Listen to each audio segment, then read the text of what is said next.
Alright, so doing a little work on the Rebel today, and it occurs to me that now that we've got 500 miles on it, I should probably talk about what we've done to this thing to improve it. First of all, had to bob these. They stuck way too far. This was way out to here. That's ridiculous. Put synthetic line on the winch.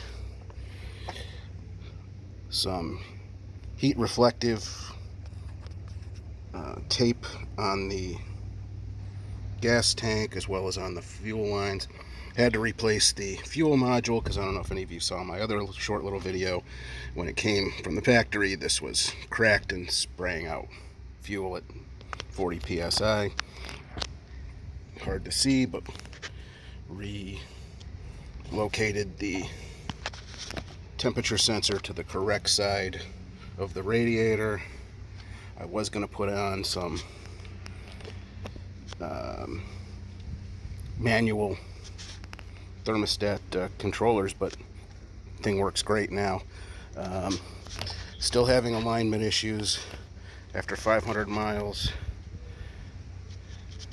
These motivators are losing their siping, and in the back it's even worse because the back is towed in, and of course there's no adjustment.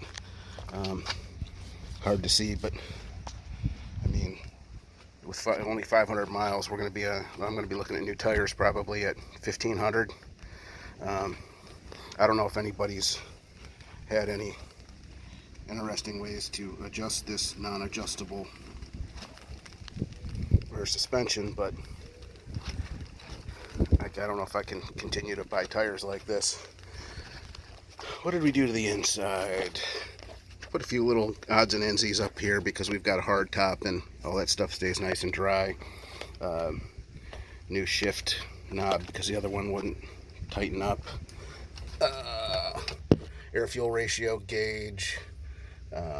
This is a switch to turn on and off the rear parking lights because they don't work from the factory.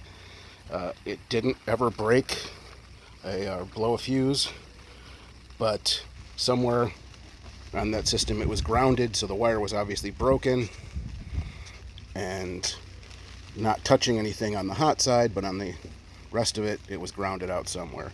So I like having daytime running lights anyway, so I just leave the headlights on all the time, and then at night I just flip on the tail lights. Got rid of that cruddy giant air box that's hard to service. The uni filter is obviously filthy, but that'll get cleaned out some other time. I just put a small little breather on the valve cover.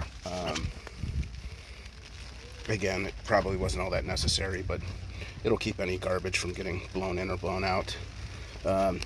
This is the grounding point that was causing my overheating issue, or seemingly overheating issue.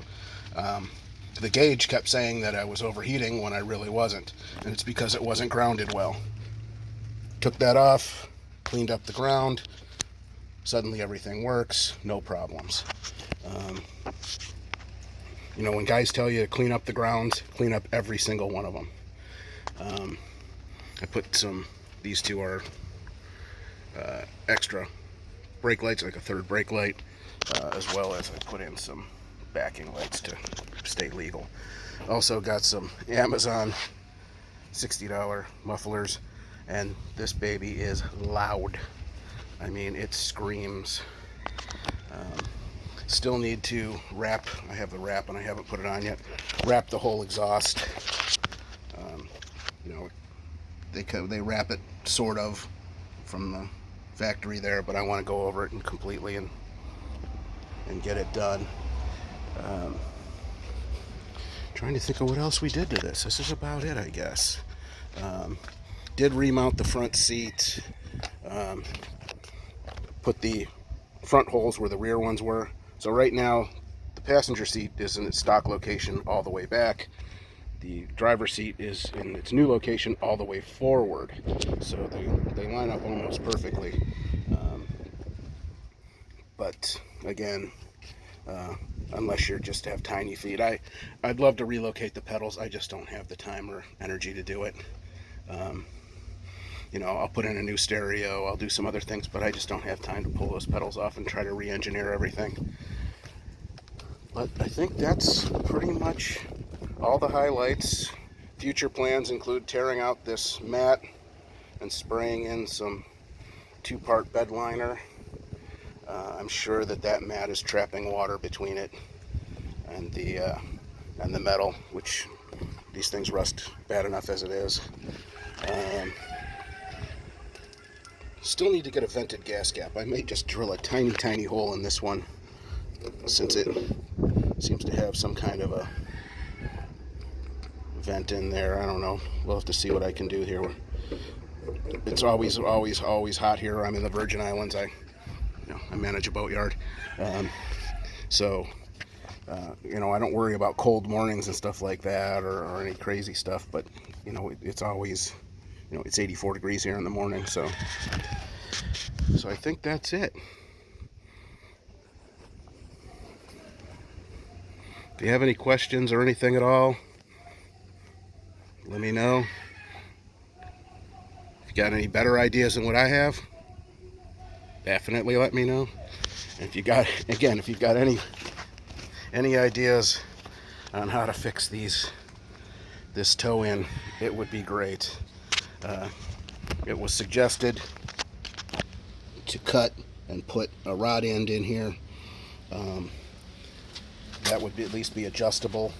Someone else just said cut it and re-weld it, but that's a one-time deal, and I don't know if that's gonna do it. Oh, yeah, I took off these stupid